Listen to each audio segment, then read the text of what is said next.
Good evening, Ajahn. I actually wanted to ask,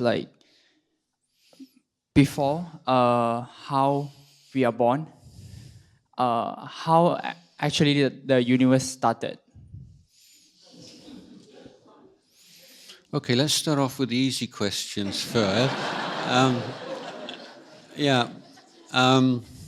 It wasn't started. It doesn't have a discernible beginning. The idea that everything has to have a beginning is a mistaken assumption. So the Buddha, do you know how long an eon is? An eon or a kalpa. So if you imagine a stone mountain, like hard stone, like one yojana, which may be 12 kilometers long, 12 kilometers wide, 12 kilometers high, and once every 100 years, a man with a feather comes along and brushes it against the side of the stone mountain. So how long would it take for that stone mountain to erode because of the feather? That's one kalpa. And the Buddha could remember kalpa after kalpa, innumerable number of kalpas.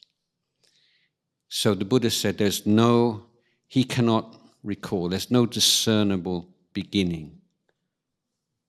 So you see, the Buddha is so wise. He never says there is no beginning, but what he says is, I can remember innumerable number of kalpas, and I've not found a beginning. So he says, no beginning is to be found. So I think, this very interesting idea, this idea of beginning, where does that come from? Why do we think there has to be a beginning? Is there anything, if we see like a cup or anything, okay, that has a beginning in the sense that it was produced in a factory and now it's a cup. But what was it produced from? There had to be something for it to be produced from. And where does that come from? Can you find a beginning? When you say, okay, Big Bang. But where did Big Bang come from? It has to come from something. So we can't find a beginning of anything, even the constituents of a cup, let alone the universe. Namo Buddhaya, Ajahn Jayasaro. I want to check with you in terms of the concept of being mindful compared to being careful, because that I feel that when I experience it and try to experiment on it, it has a different impact in terms of negativity and positivity of the mind. But I've been trying to ask a few of my friends in Kalyana Mitras, but if there any deeper understanding about this difference between mindful and careful? Thank you. Yes, quite big difference. Being careful would be, let's say, one of the expressions of mindfulness. If you are mindful, then you are present to something. You are able to sustain awareness on an object or on a recollection or on a physical sensation. But the opposite of being careful, being careless, and to be careless means a lack of attention. But again, what exactly do we mean by being careful? That word is somewhat ambiguous. So I'm going around in circles here, maybe. But the important point about mindfulness in the Buddhist understanding of this term is that it has an ethical dimension. That there has to be a sense of what is wholesome, what is unwholesome, what is right, what is wrong, in the mind, accompanying that mindfulness. So, for instance, you can't mindfully rob a bank. You could be very, very careful that nobody hears. You're so totally careful about what you're doing, but that wouldn't be considered mindfulness, because what but the meaning of what you're doing, the significance of what you're doing is that you're taking something that's not given. You're acting in an immoral fashion. So that would not be considered to be mindfulness or right mindfulness in the Buddhist formulation of that term. So mindfulness is something of a kind of a minefield right now, because mindfulness has become adopted and being used in so many different ways. So with a lot of these questions, we end up coming back to this kind of nitty-gritty things of defining terms, because a lot of the arguments come because people are using words in different ways. So we have to define what we mean. So I would mean careful. This means like you've decided to do something, and you're careful about not making mistakes in what you're doing. But with mindfulness, then there is a selection. There is an ethical dimension to it. So you could be careful about something which is unethical, but you can't be mindful of being unethical. Is that clear anyway? Yeah.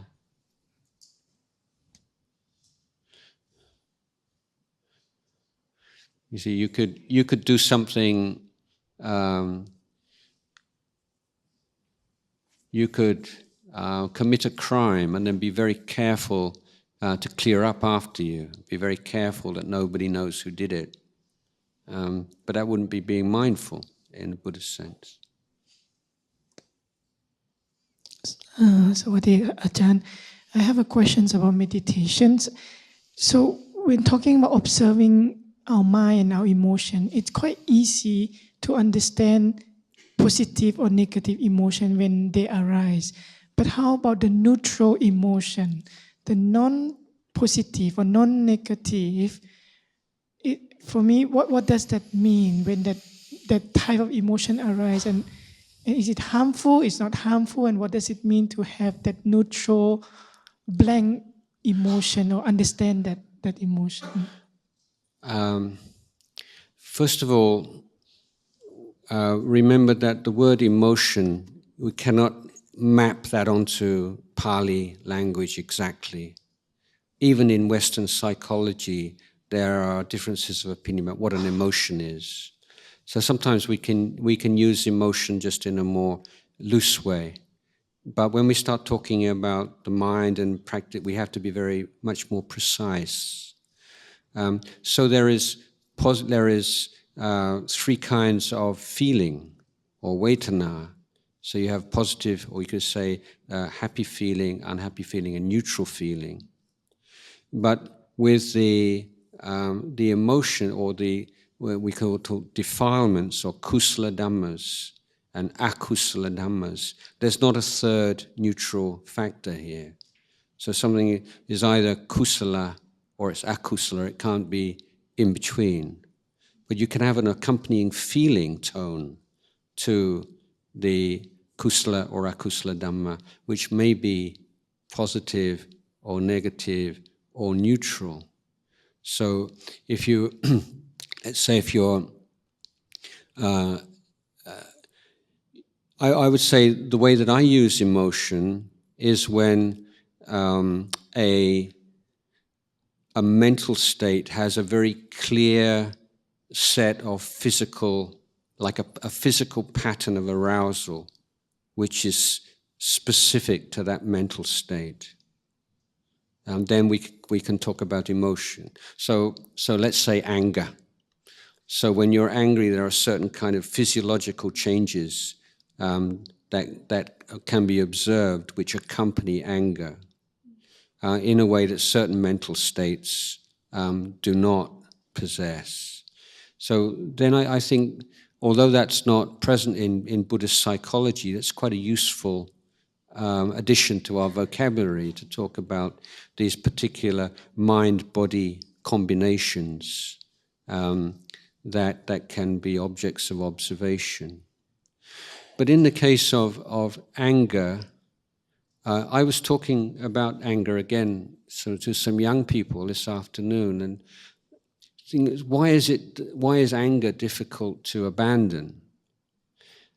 And we can only really abandon anger when we observe the pleasure that we experience in anger. There's an exhilaration in anger. So, for instance, if you're, again, this point about power and powerlessness, if you're someone who's powerless, a child or a student or a woman throughout most of history and most cultures, you're in a position where people don't take you seriously. What do you know? You're just a kid. And what do you know? You're just an outsider. What do you know? You're just a woman. And perhaps the only time that people ever take you seriously is when you show anger. And so if you're someone who usually is accustomed to not being taken seriously, and then when you're taken seriously, you suddenly, this is power. You notice people's reactions and people start to take you seriously. And that's the drug. That's the hit. That's the anger hit. That's the exhilaration. That's the power that you feel. I say it's like a drug.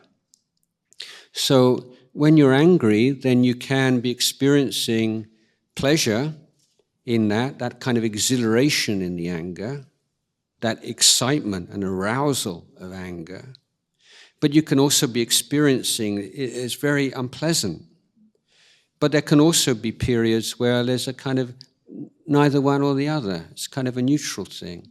So feeling tone of emotion can fluctuate. There can be can be mainly a negative feeling, mainly a positive feeling, more a neutral feeling. But this is something separate from the emotion itself, or the anger itself. So this is why it's kind of subtle thing for. But I wouldn't. The point you made is we know when we have positive and negative emotions. I don't think that's necessarily true. That we can be blind to certain emotions, and we can constantly actually repress. You know, you see classic cases. Somebody's got rid. I'm not angry. I'm just disappointed. Yes, it's like.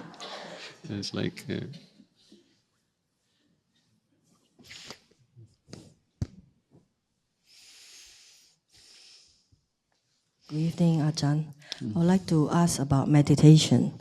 Let's say, for example, when you're having pain during meditation and you look into it, the pain, and then after a while you see the bones in the body. And then when you see the bones, you look at it in terms of impermanence. And after that, what to go forth after that? And if should you every sitting, if there are pain, you look into it because it's very painful. How often? Yeah, there are different views on this. My own view is that meditation is an exploration. We're learning about body and mind. Okay, so it's not just we're doing this in order to get that. We're exploring, we're learning. So this way we go beyond like a good meditation or a bad meditation. We're talking about a learning meditation. So maybe you can spend the whole meditation learning about sleepiness or dullness, but you have that intention to learn, it's time well spent. Okay, now with one of the things that we all need to learn as human beings, we need to study and learn and observe pain and what pain is, and what pain does to our minds, or how our minds can magnify pain, and how we add on to pain with resistance and fear and anxiety and anger and so on. So this should be one of the things that we learn from meditation. But before but, I'll give you also. Most of our fear of death, I think most people would say it's fear of what happens before death. It's not actually death that we're afraid of. And that's largely bound up with fear of pain.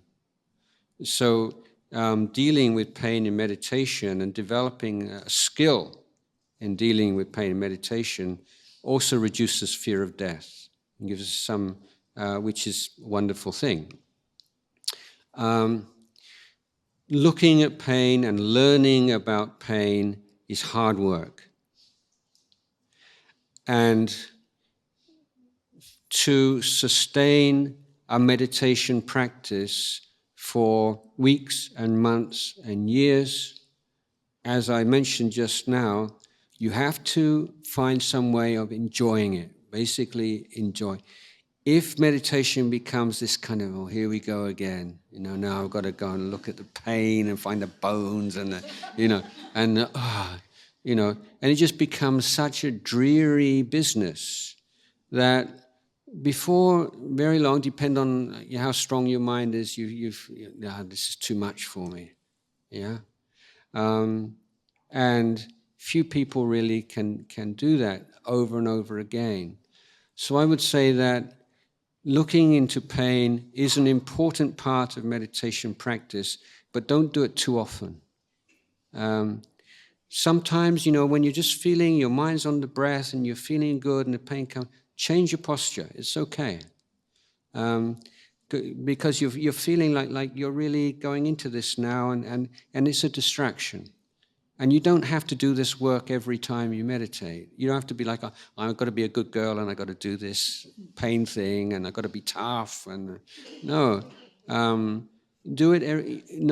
Have a sense of what's for your welfare. Big picture welfare, not just just small term. So developing patience and meditations, what you've developed already is good, but don't think that that's what meditation is. Sometimes sit on a chair, change your posture. It's okay. Don't worry about it. But there's a sutta where I can't. You'll have to excuse me. I give you this sort of the basic gist of it. I can't remember exactly. But an arahant is asked, how did you realize stream entry? And so, I saw the rupa, body, feelings, perceptions, mental formations, vijnana, consciousness arise and pass away according to... I saw the impermanence, the dukkha, the anatta of the five khandhas. So, okay, after you were a sotapanna, how did you realize the second level, once returner? I investigated the five khandhas to see impermanence, dukkha, anatta. Okay, then after you realize, how did you realize non-returner? I investigated the five khandhas to see so the point being that there's no new practice or more profound practice, it's just deepening what you're doing already. So if you can visualize the bones and you're seeing the bones as not being self and you're investigating impermanent or dukkha or anatta, either one of those, just keep doing it. That you're doing the right thing already. Yeah.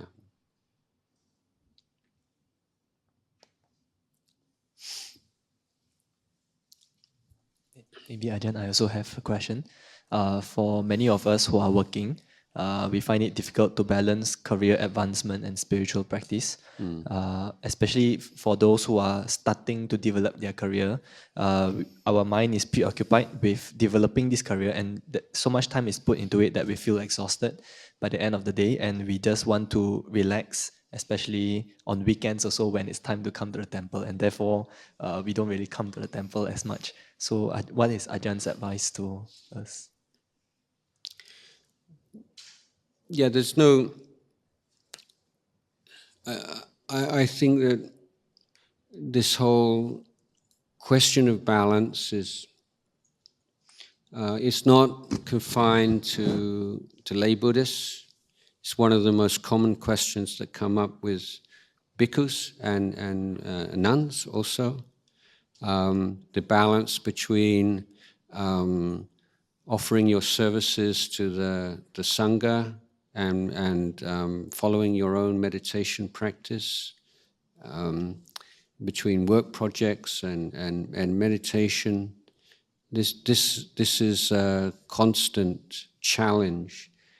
And even if you think you've got it worked out for a while, then things change. So maybe you think you just got worked out and then your company absorbs another company, or your company goes bust and you have to get a new job, or you find you're pregnant, you're going to have a baby, and these so many different things. It's not like now I've got it sorted out, the work-life balance, and that's it, just maintain this, because life is not stable, it's changing all the time, and just do the best you can. But there is I think there is a point where you do have to prioritize. So if you're in your 20s and your 30s, then this is the time to be putting a lot of effort into your career. But not to, obviously not to abandon your Dhamma practice. But I've been giving a few tips to try and broaden your ideas of what Dhamma practice is today. But then as you get more senior and you get a little bit older, then maybe you're thinking, well, I don't need to go right to the top of the tree. I go as far as I can go in a way which is supportive of my Dhamma practice. So these are choices that you have to make, and there's not a right choice or a wrong choice, but the question is, how important, where do I put my Dhamma practice? So now you may be thinking, well, I could do this, I could expand here, I could take on that, it would mean more income, but how important to me is more income? And maybe you say, well, I don't need more income, I'm quite comfortable. So we don't want to get onto this kind of thing like you've got to get to the top to be a success, and don't want to measure yourself in that way. But there's also something to be admired in someone who pursues a path and takes it as far as they can. And I think it's also very meritorious for people who are following a path of Dhamma to also be successful in the world as a way of showing, yes, to be a Dhamma practitioner doesn't mean you just give up on the world and you go off to a monastery, because this is still an idea which is prevalent in society. But showing, you can be honest, and you can be kind and moral and ethical, and you can be mindful, and you can be a success in the world as well. But the thing is not to be measuring your success in the eyes of the world or in other people, or just feeling driven to do this because your friend who graduated the same year as you is making more money than you, and you've got to get the same size house or the same car, or that obviously that don't want to be thinking like that. But if you have this interest in building something and really putting yourself into it, and creating a company and something that's providing something for society, I don't see anything wrong with that. But it's not the same as being in a monastery, for sure. You can't have your cake and eat it. There are certain compromises, but you should have like a bottom line. Bottom line is 5 precepts. Bottom line is you should try, no matter how busy, to schedule at least like a 1-week retreat every year at least, and have odd periods like weekends every now and again where you can go off and be quiet, or to offer service to the temple, or to your meditation group, or to Nalanda group. So these things, you have to schedule them in, you have to make time for them. Especially when you're in the 20s and 30s where things are going fast, you have to be very disciplined and say, I'm going to put this much time aside.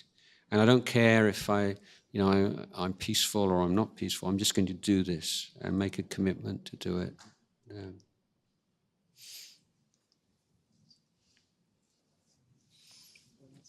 Yes, there's somebody over there. Ajahn, can Ajahn elaborate more on only a happy mind can comprehend dukkha? And if we think we are suffering, we cannot understand dukkha. Thank you. Yes, okay. Simply, when we are suffering, then, or when the mind is weak, we can say, then whenever let's say when there is an unpleasant object, our natural instinct is to retreat from it or to try to destroy it or get rid of it or to turn our back on it.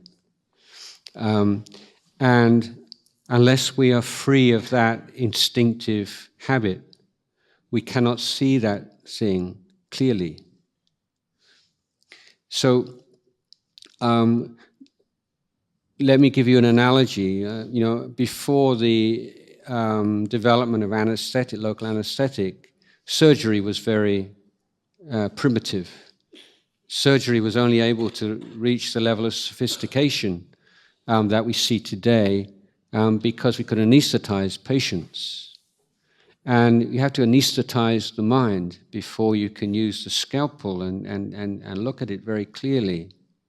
So if the mind is weak and unhappy, when it comes in, has an unpleasant object, then it can't be with it. It just cannot deal with it. But when you have a happy mind here means it's stable, it's clear, there's a sense of well-being and energy in the mind.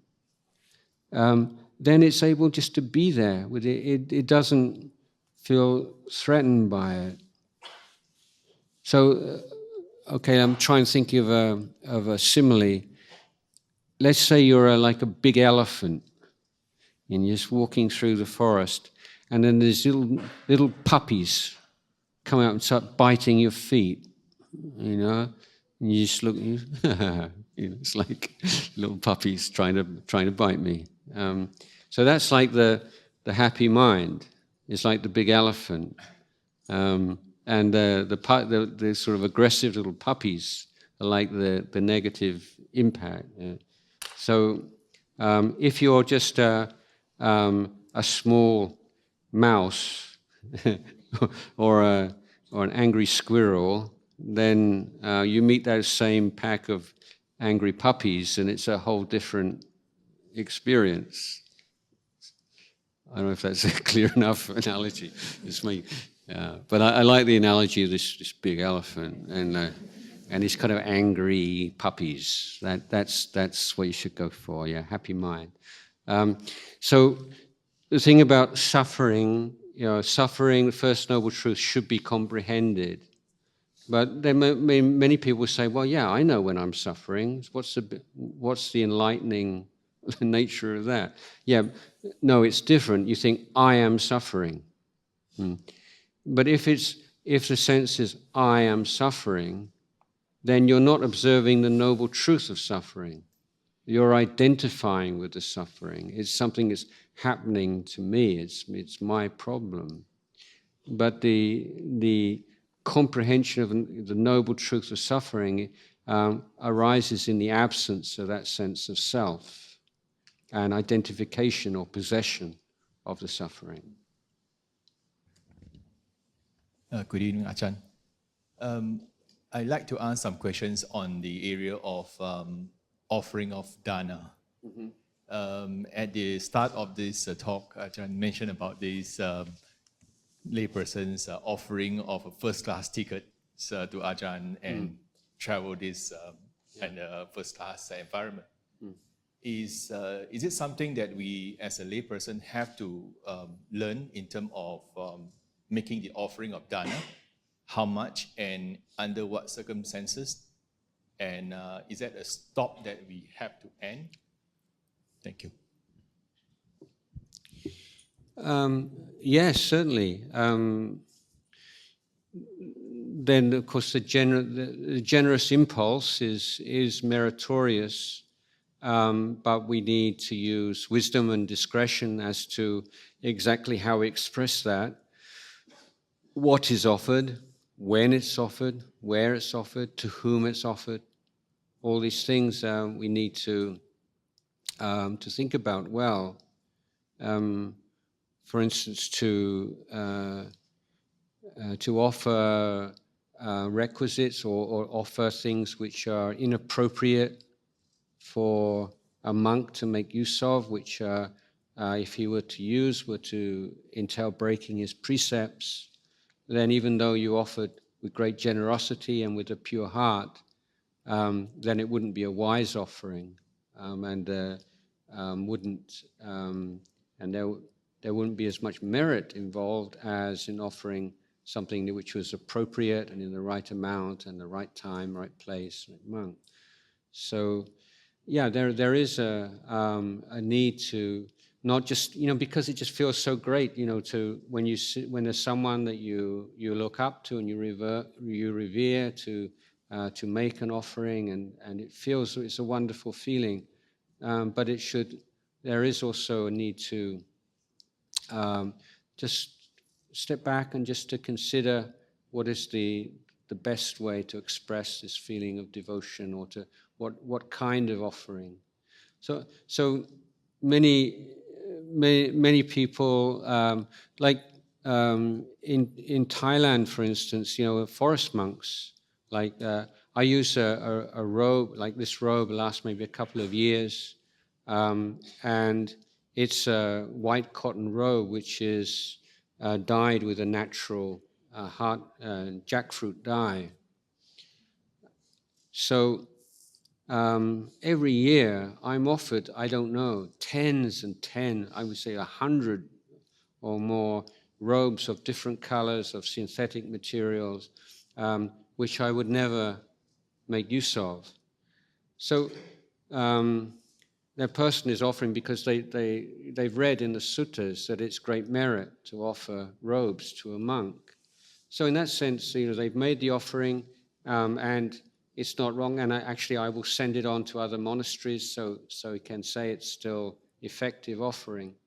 But it's better if, like with monasteries, that you speak to the abbot and you say, is there anything that the monastery particularly short of at the moment? I want to make this. I don't want to make things that you can't, just because they're things that people usually offer, but I'd like to offer something that would be definitely of value to the monastery. But I mean, I'm probably the same as all you. If there's a sort of a senior monk, like in Thailand, people offer monks foods that they would never eat themselves, not because they don't like them, but because they're too expensive. So I would never eat that. It's just too much. But if it's like to offer to a monk, then they will get joy from that. So as a monk, sometimes you feel a little bit awkward in the sense that, one, I feel like that myself. If I want to make an offering to someone, and maybe I get something someone gives to me, and I think, oh, this is so good, I must offer it to one of my teachers. You want to give the best to the people that you look up to. It's a natural desire. So, as speaking as a monk, then sometimes you feel people have spent a lot of money on something which was not really necessary, and yet they derive great joy from it. So it's a difficult question of whether or not to say something. I mean, I remember many years ago, I was staying in a small hermitage, and I'd walk on alms round every day, and there was nobody living or cooking for me, and there was no fruit on Bindabat. And yet I walked past these papaya trees, and they were like dead papaya. They were not dead, like papayas rotting on the ground. And I think, oh, why don't they just offer me? So rather than letting it just go to rot, let the flies eat it. But you can't say that as a monk. You're not allowed to. And then one of the wealthier people in the village, it was some kind of holiday or something, and they went to the market and they bought this huge Australian apple, which must, in those days, this is 20 years ago, really expensive and totally tasteless.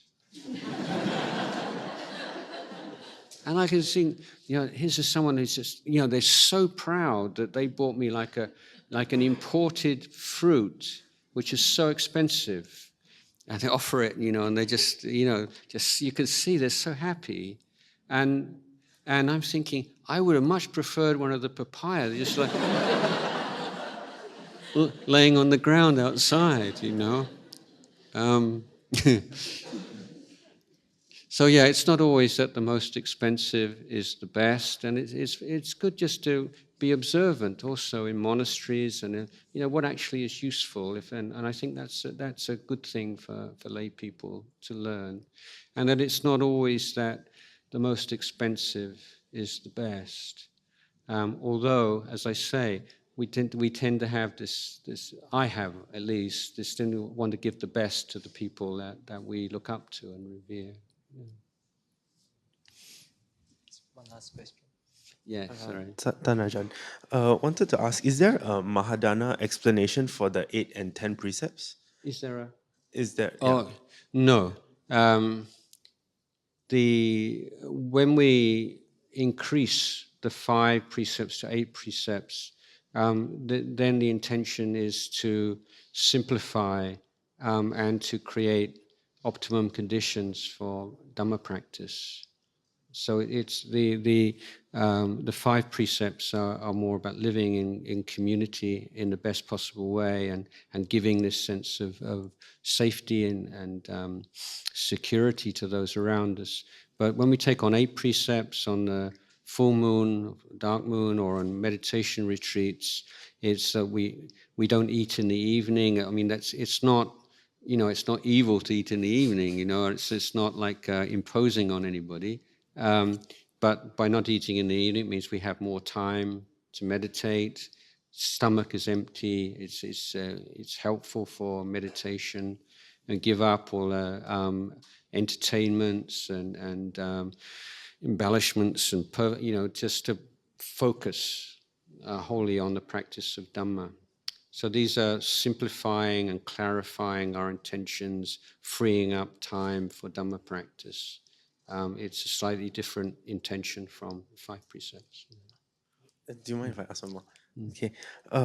There is a saying or something that the way of the world, there's one way of the world, and then the way to transcendence is the other. Does it need to? Sorry, say that again. There's like the way of the world, that is one way, and the way to liberation is another way. Is that? How do you reconcile that with the earlier question which you were saying? Another kind of big topic. Probably could give a whole talk on that. But what I would say is that we are living in a something like a Dhamma ending age, and an age where we're threatened with extinction of the whole planet, etc., etc. And yet, at the same time, this is a golden age in terms of lay Buddhist access to teachings. You can sit in your car and you say, "Oh yeah, today I'd like to listen to an arahant while I'm driving to work," and you press a button. Don't like that arahant, you can change and listen to a different arahant. And this is like beyond the wildest dreams of anybody for the past, even for monks, to have that kind of opportunity to listen to the Dhamma.